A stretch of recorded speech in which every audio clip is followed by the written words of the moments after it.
We're studying the book of Exodus, basically from the Hebrew text, and our Bible reading, class number 162 now, I think it is, or 63, 62. And we're talking about the plague of flies.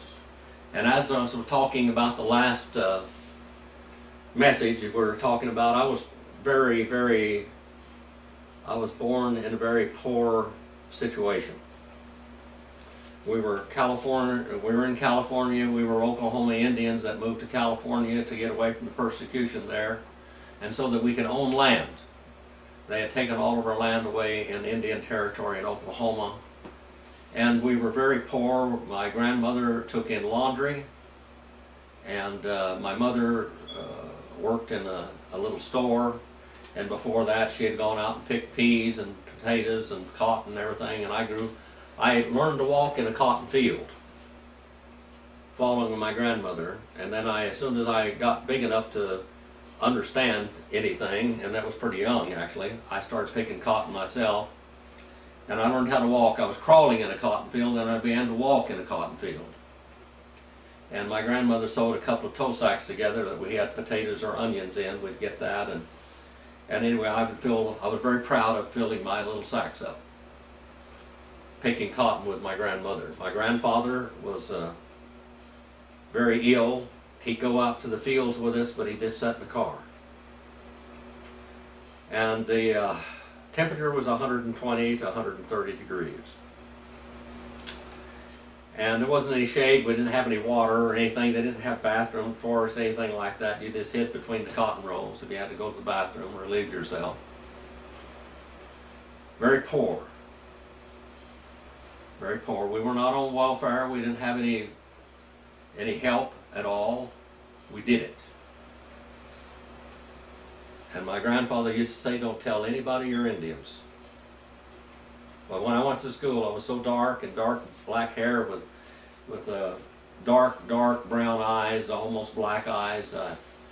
They knew I didn't speak Spanish, so they knew I wasn't a Mexican. And I sure didn't look like a white person. And so the whites didn't like me, and the Mexicans started trying to beat me up.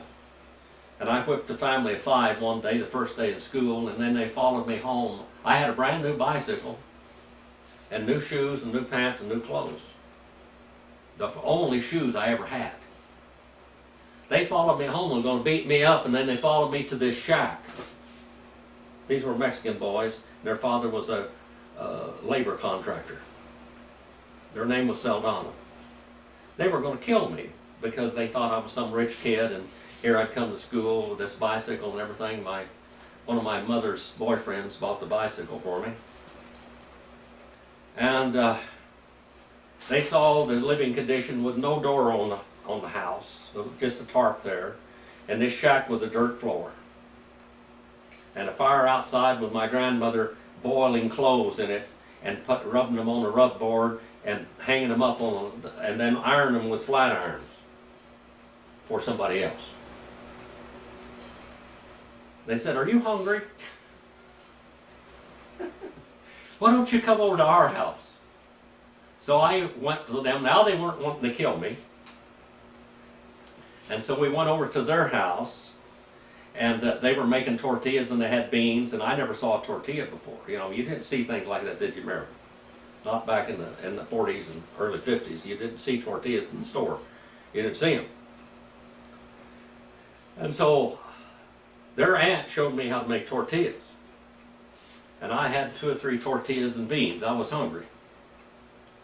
They were very happy, and they would come and walk to school with me from then on, and we didn't have any more fights because I was poor. I was poorer than they were. And they didn't understand how I was so dark and couldn't speak Spanish. But I was talking earlier about the plague of flies. I know what it's like to be plagued with flies. My family, we lived in this shack with a tarp door, a tarp just hanging down, a little old screen window that didn't have any glass in it, and a wood stove in there. And when we get ready to eat, and it would be like 150 degrees in the summer in that house. Because here's a wood stove and we're boiling beans, And my grandmother would get a big dishcloth, and my grandfather would open the door, or the flap, and she'd go like this and start trying to chase the flies out of the house, and the whole roof was painted with fly specks. And we'd chase them out there and try to eat. The beans would be very hot, because my grandmother, when we'd come in from the field, she'd throw like a pinch of baking soda into the beans and then start a fire on them, because the beans were already boiling, fermenting, and you would get food poisoning if you ate them. So we had to boil them for at least, she had a little watch, and she'd boil those beans when they were boiling for 20 minutes before we could eat. And chase the flies out so we could eat. Now we're going to talk about flies in Egypt. And I shall separate in that day the land of Goshen, which my people are stopping in. It's actually the word stopping, Ahmed, stopping. We'll start out here and just read this verse in Hebrew. Wehath liti, bayom hahu et eretz Goshen. Goshen is Goshen. Asher ami omed alika alihal, that is, levilti heyoth sham arov limon tida ki ani hadavar begarev haaretz. And I shall separate in that day, bayom, in the day, the land of Goshen, which my people are stopping in, abiding in, upon her, and not become their swarms of biting insects, these biting flies. And in order that you may know that I am Jehovah in the middle of the land. I am Jehovah, and I am the God of the world, the God of the universe, even in the middle of the land of Egypt. I'm going to separate the flies from my people. These flies are going to curse only the Egyptians. I remember when I was a little child that we didn't have any electricity, and we didn't have any running water either. The only running water we had was in the canal out there, and it ran from about April to October. The rest of the time we had to go to the neighbor's place and get buckets of water and carry it home. And then we had a farmland down a little bit south of us from a farmer down there, and he was a famous braider of leather. And he would come down and open up the ditch, and there was an open ditch that ran through our yard, so we had running yard water right in our yard. We didn't have to go to the canal bank, because if we had to go to the canal bank, we had to go through a pen of bulls. A bull pen, a real bull pen, B-U-L-L pen. And those bulls were always fighting. They were Jersey bulls, they were Holstein bulls. My neighbor, she had these breeding bulls, and they would take them in a bull trailer, a horse trailer, over there to the dairies, and they would breed the dairy cattle with these bulls. But we had to go through that bull pen to get to the canal bank, or else we had to walk all the way around. It was like a half a mile walk to get a bucket of water out of the canal. But when Bob, Salvador Carmelo was his real name, we called him Bob, Mexican Bob, when he'd open up the gates to irrigate his fields, here was the water right there. I mean, from where Marilyn sits, or one side of this room to the other, that's where the water was. We had running water in the yard. And at nighttime, we'd try to go to bed, and we all slept in the same bed. Head there, feet there, down there, and then the other person was the other way. Back and forth. My feet was in somebody's face. That's the way our life was. And at nighttime, the flies bothered you all day long in the light, but when we turned out the kerosene lights and the fire went out and there was no light in the room in there, the flies would go light on the ceiling and we could rest. They wouldn't be biting us all night. And the air conditioner was sweating in that bed, and then moving up out of the bed and letting it sit there for a few, and then fall back in all that sweat, and it was cool. This was life on Citrus Avenue in 1940s. Well, the Hebrews lived in little makeshift homes with little courtyards around them down in here, but they lived in the land of Goshen down there. And the Egyptians, they had bigger houses with big courthouses and everything. But now, God is going to make a difference between His people and the Egyptians. Verse number 19. And I shall have placed or put a ransom. A ransom of deliverance. That word is a fidah. Fidah. It means a deliverance. A breathing space, bayin. Bayin is the Hebrew word there, and it means a space, an interval. A breathing space. Between my people and between a space or interval between your family and your people. For tomorrow he shall become the sign of this. Tomorrow this is going to be the sign. Verse number 20 now. And he did Jehovah in this manner, and it came numerous, massive, kaved. Wayavo kaved. Numerous, massive, in the houses of Pharaoh. And remember, these are real clean people now. When those little Mexican boys came down, they had screens on their doors and their windows.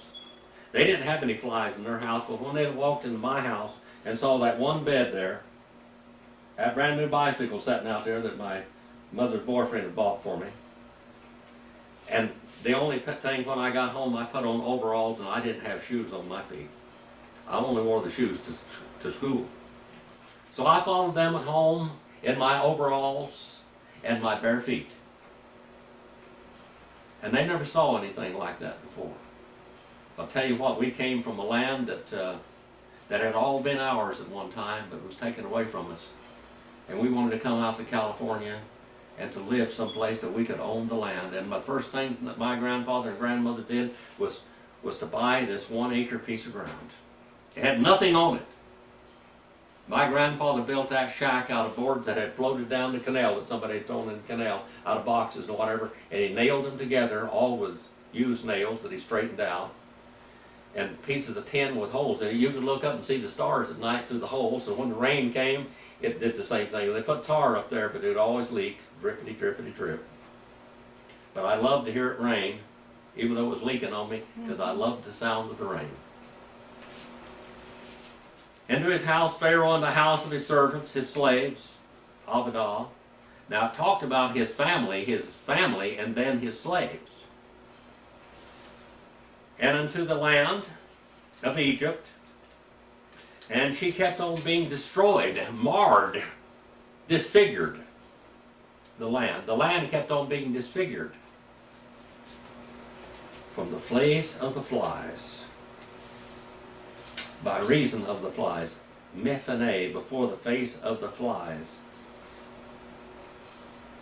Arav, ha'arav, the flies, the biters, literally the biters. Sometimes even the mosquitoes would bite you so much you just have whelps all over you at nighttime. We lived by the canal bank, so there's lots of mosquitoes, and I had lots of bites. I remember, Marilyn, you were living in Los Angeles at the time you told me this story, and I think you went down on the farm down there, and you were out in the farm, and you had mosquito bites all over you, and you went back to school, and they sent you home. They thought you had some kind of disease. They thought we had measles. They thought you had measles. Biters. Now these flies, the flies that bit them, and also the mosquitoes were there because this is the delta. And And he called Pharaoh and kept on calling Pharaoh unto Moses, come here, come here, come here, come here, come here, and to Aaron. And he kept on saying, you go and you sacrifice to your God in the land. Go out there and sacrifice to your God. Go do it. He got tired of this. The water had been turned to blood.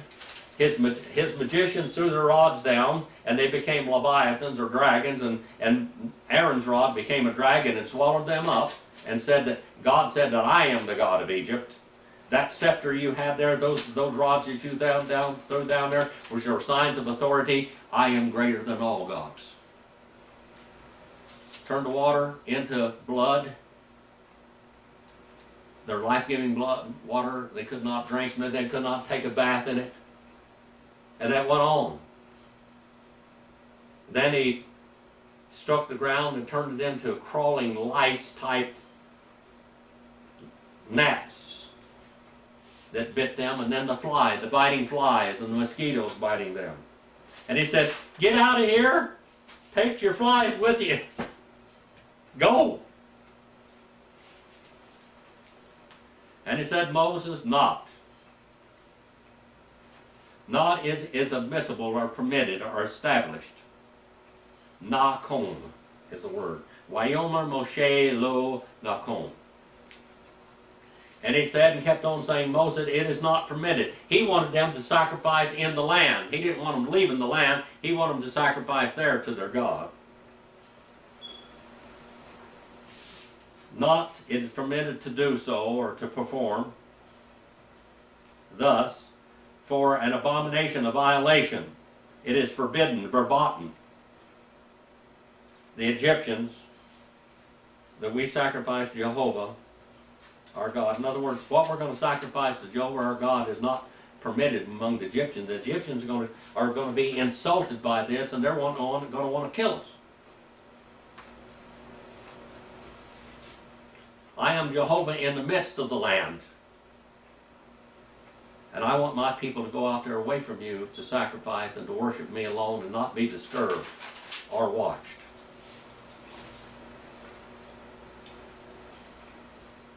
And we are sacrificed or we slaughter. We shall keep on sacrificing and slaughtering. And they were going to slaughter a lot of animals too. There's a lot of Hebrews there.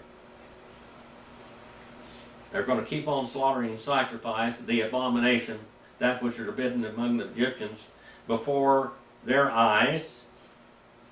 And will they not stone us? Will they not keep on stoning us? Shall they not kill us because we're doing this? Verse number 23. Derek is the word there. Derek Shiloshet. A journey 3 days. Let us keep on walking for 3 days. Out into the Midbar, out into the wilderness. And let us slaughter and sacrifice, or we shall have slaughtered and sacrificed to Jehovah, our God, just as he may keep on saying to us, just as he will keep on instructing us. And now Pharaoh, verse number 24. And said Pharaoh, and kept on saying Pharaoh, I shall send away you, and you may go and slaughter and sacrifice to Jehovah, your God, in the wilderness, only don't go far away. Only Rog Har Check. Don't go very far away. Not a place very far away. And not you shall go a great distance. Keep on going a distance to go. You go out there a little ways and you go and entreat on my behalf. You go make a sacrifice on my behalf. Ha-teru ba'adi. You go out there and sacrifice for me also.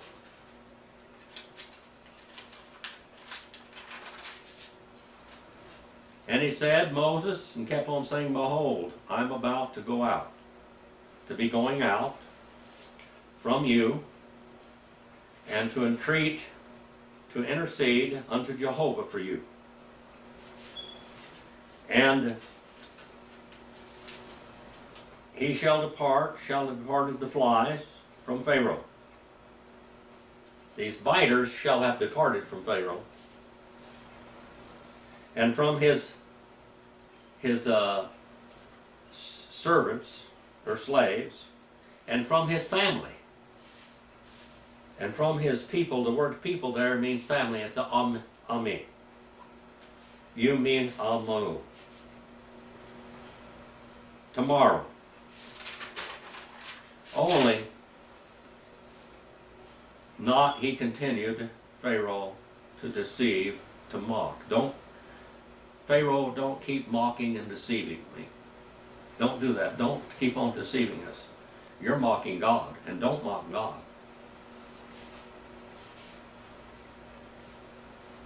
And not send us away, my family, or his family, to sacrifice and slaughter unto Jehovah. Don't deceive us anymore.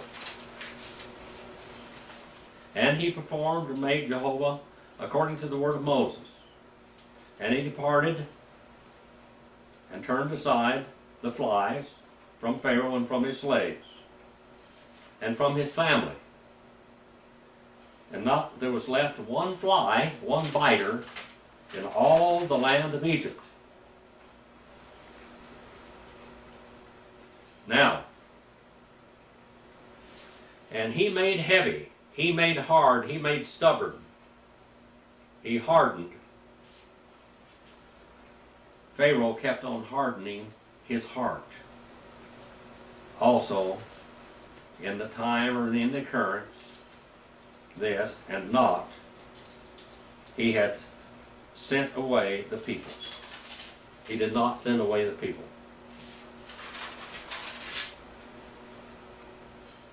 And he said, and kept on saying, Jehovah unto Moses, you go unto Pharaoh, and you shall have spoken unto him in this manner, and he has said, Jehovah God of the Hebrews,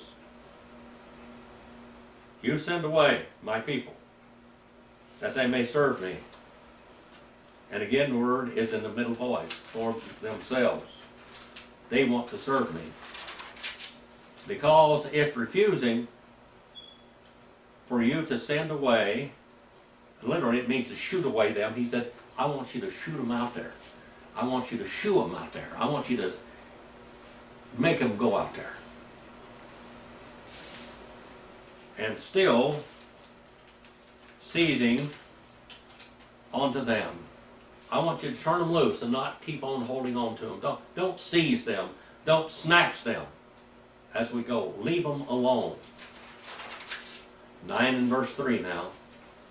Behold, the hand of Jehovah is about to become upon your cattle, which are in the field, and upon the horses. The horses were, the cattle are the John Deere tractors and the Kubotas, and then the horses are the implements of war. That's the jeeps. Okay? And upon the donkeys, the donkeys were used as a agriculture implement also, and they were also a conveyance for shipping. And upon the camels, that's the Peterbilt and the Mack trucks, and the Volvos now even. These are, the camels are mode of transportation. I'm going to send this plague upon. I'm going to strike your economy now. Your economy is going to come to stop. Like what happened in when we had the COVID-19, when they shut everything down all over. You couldn't buy toilet paper, you couldn't buy napkins, you couldn't buy milk. You could buy very little food altogether. Their commerce was completely shut down. Upon the baboker of the large beasts, the agricultural implements, and upon the goats and sheep, their clothing, their milk, their butter, their food, their meat. I'm going to take everything away from you. I'm going to close all the markets. and a pestilence heavy exceedingly. A pestilence heavy and exceedingly upon all of their commerce. Now in the world, and even in America, here in Fish Lake Valley, we probably had it easier than you guys in the cities, because when COVID-19 happened, the community stood together here, and we could go down to the community center down there, and they would give food to us. And every week we got $50 per person to go down in our little local store here to buy food. And so there were things we could buy there. When the people went around in the big cities and buying up all the toilet paper and buying up the milk and the water and everything else, when they came to Fish Lake Valley, Linda Williams said in there, they come up with U-Haul trucks and load up and buy out the whole stores. They did that over there in Tonopah. And they come to Fish Lake Valley, and when they came to Fish Lake Valley, she said, "What are you doing?" They said, "We're going to buy everything in the store." And she said, "You will leave. That is for us, for the people that live here. You don't live here, you can go get your gasoline and leave. That's it." We were protected to some extent with this. Now all the economy of Egypt now is going to stop. It's going to come to a grind, to a standstill. Their animals of conveyance, their animals of agriculture, their milk, their butter, their cheese is all going to stop. All the animals are going to get sick, and many will die. That's not the rest of the story yet, as we might say. Our Father, we send this message out. Thank you for the record of it through the hand of Moses. And thank you for the powers that you showed to the world that we may believe today. Now, so many people in the world today have to have a God that they can touch and see, and they have to have miracles today to show them all this. Father, the miracles that you did always were for unbelievers, not for believers. That the unbelievers might become believers. But for us that believe, Father, you don't need to do a miracle, even though we see them in our lives all the time. We know you're there. We know that you're a God that is there, and a God that we can trust, and a God of grace and love and mercy, and also a judgment in the world. Father, please forgive me where I fail you, and use your word as it goes out to the world to build your people up, to let them understand your word in a deeper way. In Jesus' name we pray.